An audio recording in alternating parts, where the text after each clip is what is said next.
Le problème ici, c'est le grand décalage entre les niveaux cognitifs, qui est très très haut déjà, à 16 ans, et par contre, le niveau linguistique actif est quasiment inexistant. Mais quand même, voilà, il faut avoir quelque chose qui attire l'attention, la curiosité, et ce n'est vraiment pas le cas d'aborder une nouvelle langue grâce à ces textes-là. Qu'est-ce qu'on pourrait faire si on a déjà beaucoup de préconnaissances, comme il est le cas par exemple des enfants italophones qui abordent le patois? Qu'est-ce qu'on pourrait faire? Par exemple, introduire des textes authentiques ou des situations auditives qu'ils connaissent déjà, telles que la présentation. Je peux entrer tous les jours dans la salle de classe en disant « Bonjour, totamodo, come niveau va ?»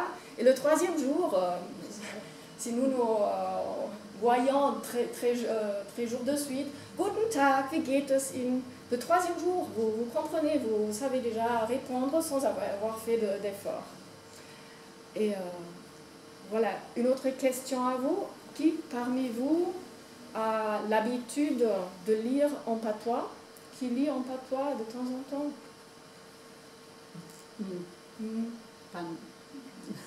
Quand on travaille pour le concours. Donc, occasionnellement. Oui. Alors, encore une question plus spécifique. Qui a déjà eu des contacts avec voilà, des textes en arpiton, en graphie supradialectale du franco-provençal? L'ORB de Dominique Stich, par exemple. Très bon, parce que maintenant on fait un petit exercice. Comme ça, vous imaginez un peu d'être aussi les élèves, vous, et de regarder voilà, le sujet abordé avec d'autres yeux. Je vous fais montrer un texte. Ça a aussi quelque chose à voir un peu avec le sujet du concours Cerlogne de cette année scolaire. Et vous me dites un peu le résumé de qu'est-ce qui parle le texte. Et dites-moi aussi si vous avez eu des difficultés à le lire, où sont les points vraiment difficiles à comprendre.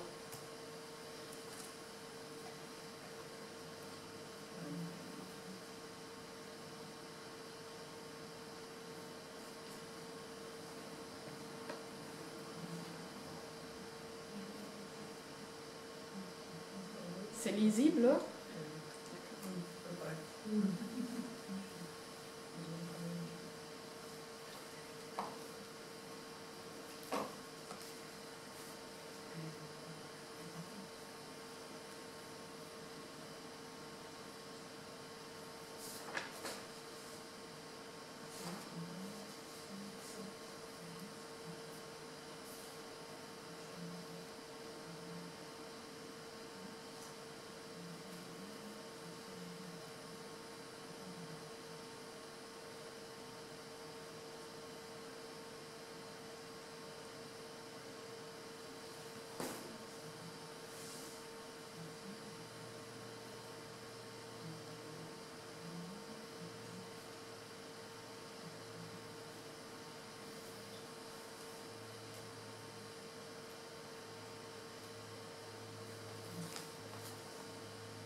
Voilà, on s'arrête ici. Est-ce que vous avez déjà une idée du texte? De quoi est-ce qu'il parle?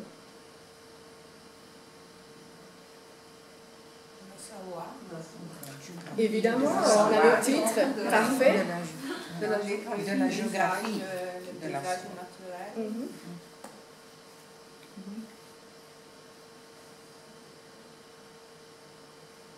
Il y a un mélange entre le français et le patois.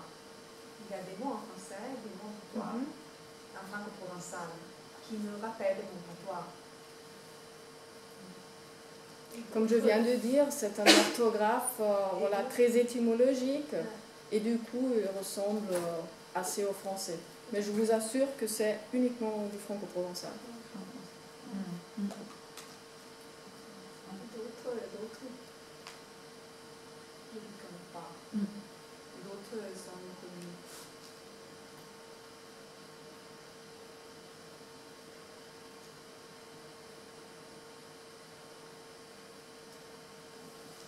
Quelles en étaient les difficultés?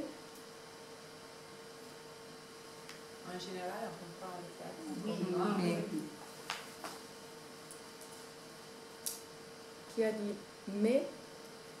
En général, on comprend le texte. Mais pourquoi? Pourquoi mais?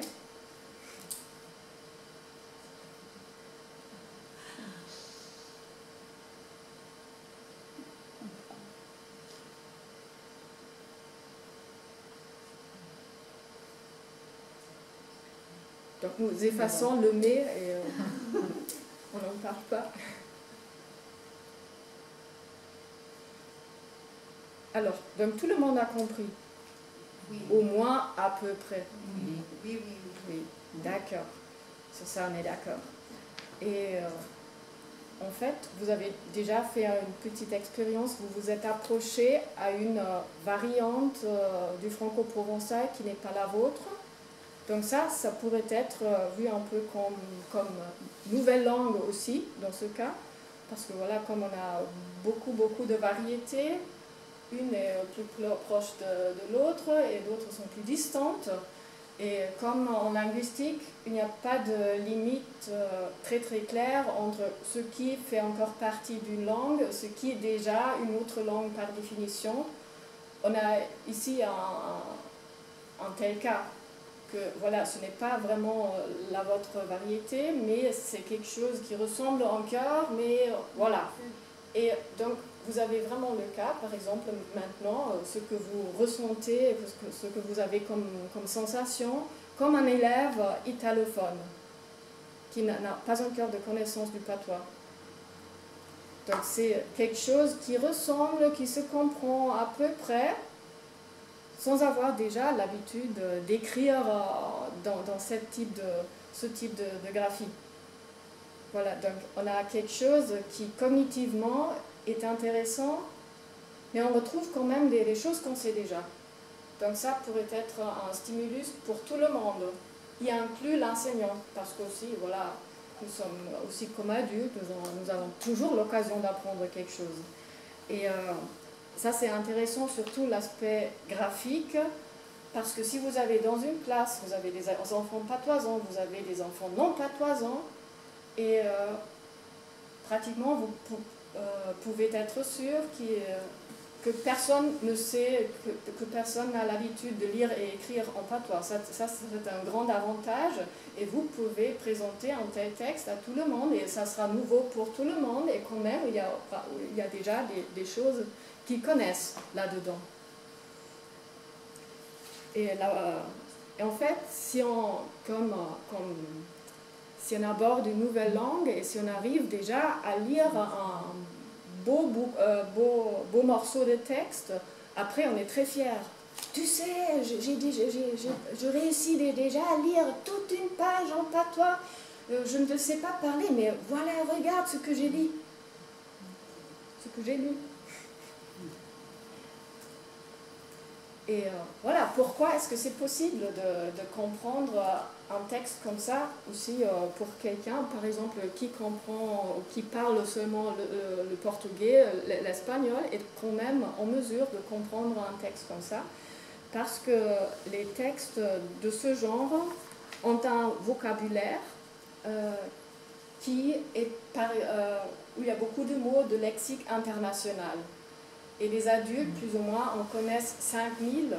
Donc ça, c'est déjà une bonne base pour aborder une nouvelle langue. Je vous ai fait quelques exemples ici en patois, mais je vous lis voilà, les exemples du lexique international en anglais. Comme ça, vous voyez tout de suite comme c'est comparable même avec une langue qui est, entre guillemets, germanique. Donc là, nous avons communication, confusion, dictionary, foundation, metaphor, occasion, politics, system. Quindi queste sono le parole che si assomigliano e non abbiamo nessuna difficoltà a capirle.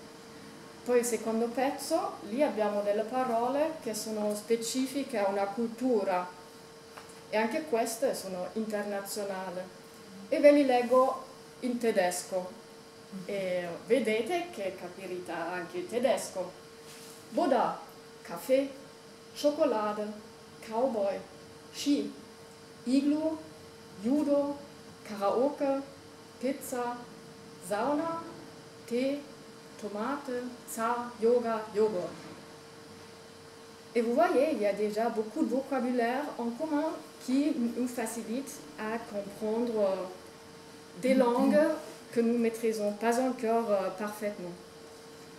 En plus, si nous regardons les langues romanes entre elles, il y a le grand avantage d'un vocabulaire en commun qui est héréditaire du latin, par exemple.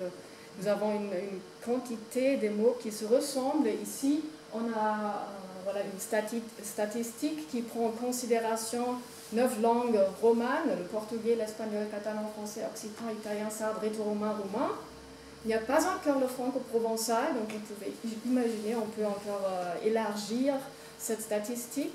Et là, on a au moins 500 mots sur lesquels on peut déjà se baser.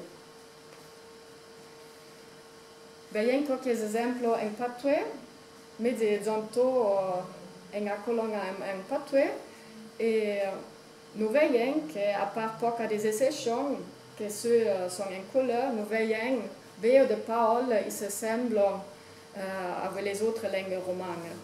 Et c'est hiver per les substantifs, à part quelques exceptions, par exemple, il faut faire quelques contrastes entre l'oregne et l'oua, selon le patuè che prese. E la mima baga per les adjectifs, per esempio, e per le verbo. E una baga interessante per il concours Salogne de Città sono le prépositions, perché le prépositions expliquent la relation entre deux éléments de una frase. Quand me zezanzo la préposition, isce zanzo co la frase, lo senso della frase. Se lo c'è dessus o deso, lo carton è tutta una baga differente. Et voilà, donc si vous traitez par exemple les prépositions, ça pourrait être un sujet pour créer l'apprentissage d'une langue par contraste, par exemple, parce qu'il y a des prépositions qui ne ressemblent pas aux prépositions de l'italien ou du français, par exemple. Si on a damen, ça n'existe pas ni en français ni en italien de cette manière. Et là, si on explique un mot spécifique qui est une préposition, ça aide aussi à la compréhension de toute la phrase. Par exemple, voilà, pour le roumain, c'est le cas qu'il y a, la liste n'est pas du tout complète, mais il y a beaucoup de prépositions qui ne ressemblent à aucune langue romane. Mais il vaut le coup pour comprendre le roumain de regarder les prépositions de cette langue et après vous êtes en mesure de lire plus ou moins le roumain grâce aux prépositions que vous connaissez. Et là, on est déjà dans les préconnaissances grammaticales parce que aussi les enfants qui ne savent encore rien de manière explicite de la grammaire, ils ont le sentiment grammatical qui dit « Ah voilà, on a plusieurs catégories de mots ». Donc ils connaissent déjà les parties du discours. Ils ne savent pas forcément les noms, substantifs, adjectifs, verbes, etc. Mais c'est déjà ancré dans la grammaire intérieure. Je ne peux pas mettre à n'importe quelle position de la phrase, n'importe quel mot. Donc ça, c'est déjà dedans et c'est quelque chose sur lequel on peut se baser. Et puis aussi, en ce qui concerne les langues romanes, vous, comme locuteur, locutrice native, vous avez déjà l'habitude de faire l'accord, par exemple, entre le substantif et l'adjectif. Ce qui n'est pas mon cas parce que moi, j'ai comme langue de départ une langue germanique. Et là, quand moi, je dis par exemple « je suis fatigué », ou si un homme, il dit « je suis fatigué », il n'y a pas de différence. Heureusement, dans le français, dans le cas de fatigué, il ne me faut pas penser au fait que je suis une femme parce qu'on ne l'entend pas. Donc, quand je l'écris, il me faut bien penser à la « et » à la fin. Mais quand je parle, voilà, je fais sans effort.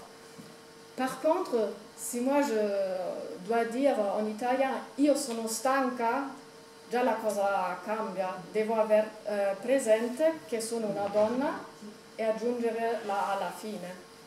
E questa è una cosa che già se ci sono i talofoni nella classe già ce l'hanno dentro e sanno fare la differenza fra prest, presta, rozzo, eccetera. Quindi non è niente di nuovo, è qualcosa sulla quale si può già partire, qualcosa che si capisce anche non spiegandolo.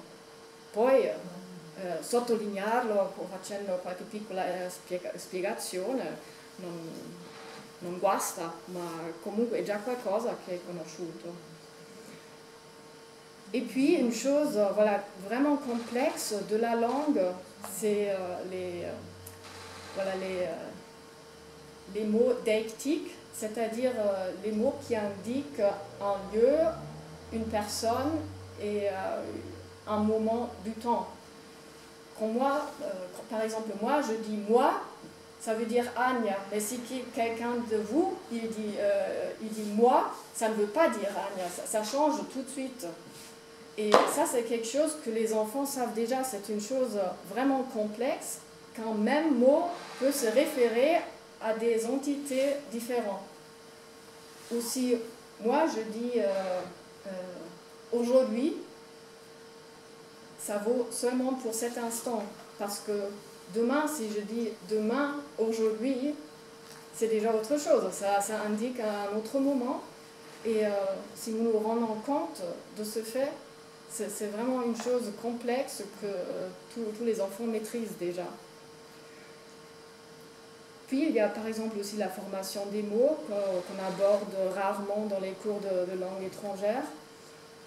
Si on connaît un suffixe, un préfixe, qu'est-ce qu'on peut mettre devant ou après un mot de base, on peut déjà former beaucoup de mots sans les connaître en fait. Si, je sais pas, j'ai le mot forme, je peux faire formation, je peux faire conformité. Et sans avoir appris ou entendu déjà un tel mot, je suis quand même en mesure de comprendre la structure d'un mot ou de le former même.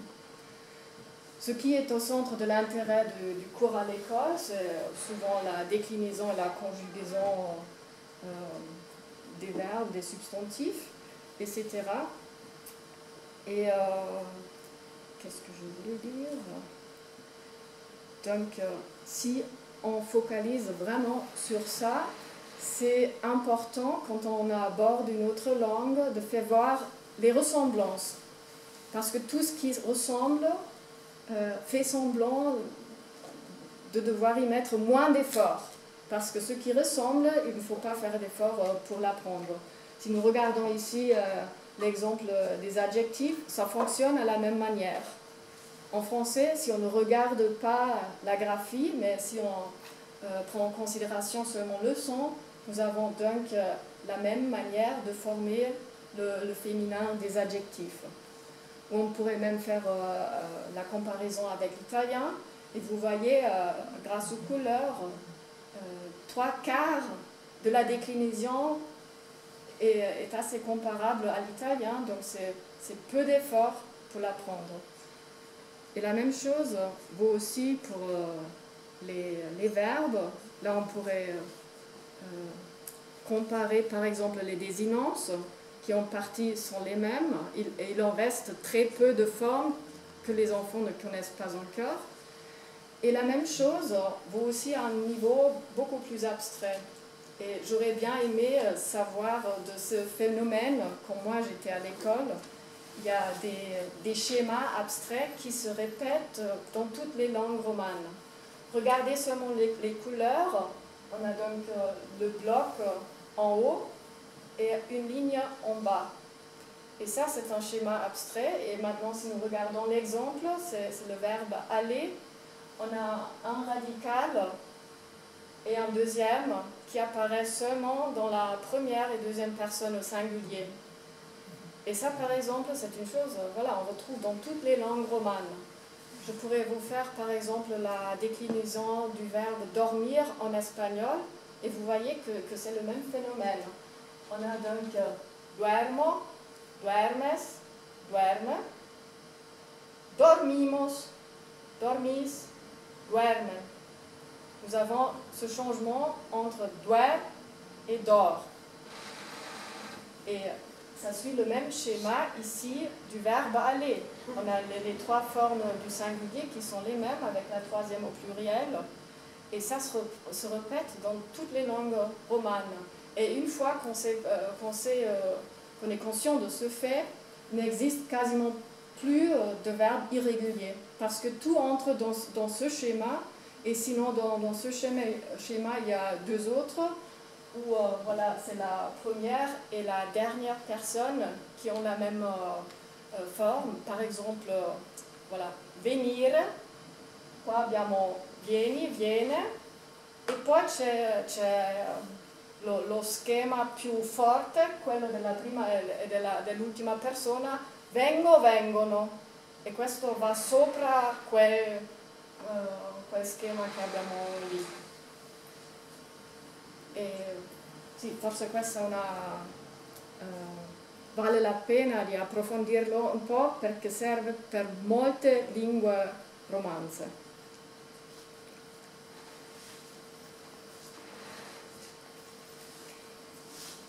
Passons à un autre domaine des préconnaissances.